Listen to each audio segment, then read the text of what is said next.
पाकिस्तान में रवा माह होने वाले आम इंतखाबात में कोई भी सियासी जमात वाज़ेह अक्सरियत हासिल नहीं कर सकी।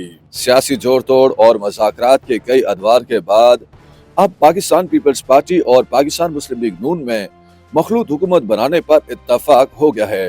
दोनों बड़ी सियासी जमातों के माबेन ये नई डील उस वक्त की याद दिलाती है जब सन 2022 में इन दोनों समेत उस वक्त अपोजिशन में मौजूद दीगर जमातों ने इत्तेहाद करके इमरान खान को एक अदम एतमाद की तहरीक के जरिए वजीर आजम के मनसब से हटाया था।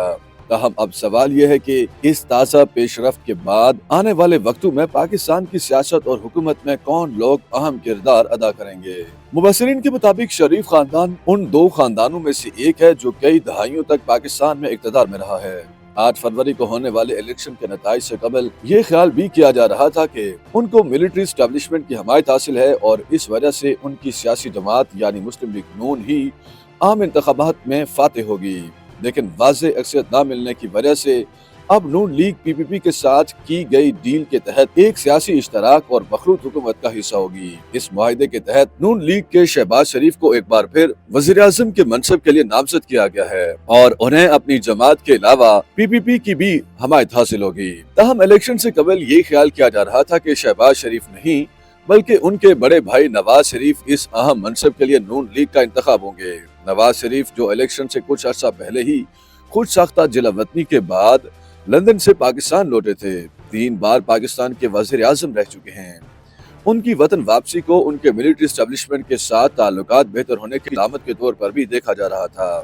ताहम अब 2024 के इलेक्शन के नताइज के तनाजुर में उनके छोटे भाई शहबाज शरीफ को वजीर आजम के ओहदे के लिए नामजद किया गया है, जिनके बारे में ख्याल किया जाता है कि अपने बड़े भाई की निस्बत बेहतर सालिस हैं और मिलिट्री एस्टेब्लिशमेंट के लिए उनके फैसलों और पॉलिसियों पर असरअंदाज होना ज्यादा आसान होगा।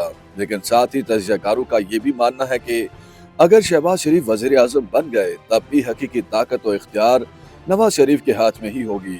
नून लीग के साथ तय पाने वाले मुआहिदे के तहत पीपल्स पार्टी ने आसिफ अली जरदारी को पाकिस्तान के सदर के ओहदे के लिए नामजद किया है। आसिफ अली जरदारी पहले भी एक बार सदर पाकिस्तान रह चुके हैं। 68 साल आसिफ अली जरदारी बेनज़ीर भुट्टो की शहादत के बाद सदर पाकिस्तान बने थे। पीपीपी और नून लीग के दरमियान इस नए इत्तेहाद के तहत नई हुकूमत के लिए मुख्तलिफ वजारतों के लिए नामजद किए गए अफराद के नामों का ऐलान होना अभी बाकी है।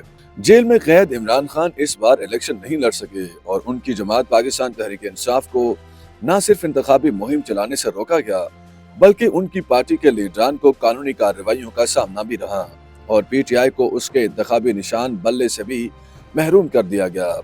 इस तरह इस पार्टी के टिकट पर इलेक्शन लड़ने वालों को मजबूरन बतौर आज़ाद उम्मीदवार इंतखाबात में हिस्सा लेना पड़ा। इन तमाम मुश्किलात और इमरान खान के मिलिट्री एस्टेब्लिशमेंट से ताल्लुकात कशीदा होने के बावजूद इलेक्शन में कामयाब होने वालों की सबसे बड़ी तादाद इमरान खान के हमायत याफ्ता आज़ाद उम्मीदवारों की थी।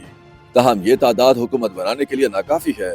दूसरी जानिब पीटीआई का ये भी दावा है कि इलेक्शन में धांधली करके उसके कई उम्मीदवारों को हराया गया है। अब कौमी और सूबाई असम्बलियों में खवातीन और अक़लियतों से ताल्लुक रखने वाले अफराद के लिए मखसूस नशिस्तें हासिल करने और हुकूमत बनाने की उम्मीद में तहरीक इंसाफ ने सुन्नी इत्तेहाद कौंसिल नामी सियासी जमात के साथ इत्तेहाद किया है।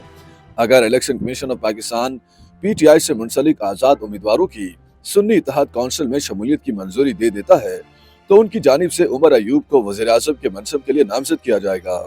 लेकिन आम ख्याल यही है कि तब भी असल ताकत और इख्तियार इमरान खान के हाथ में ही होगा। YouTube पर गूगली न्यूज देखने के लिए youtube.com की सर्च बार में गूगली न्यूज टीवी टाइप करें। गूगली न्यूज के पेज पर सुर्ख रंग के सब्सक्रिप्शन वाले बटन पर क्लिक करना ना भूलिए। YouTube पेज पर अपलोड होने वाली वीडियोस से बाखबर रहने के लिए बेल आइकन पर क्लिक कीजिए। आपको हर नई वीडियो के बारे में नोटिफिकेशन मौसूल हो जाएगा।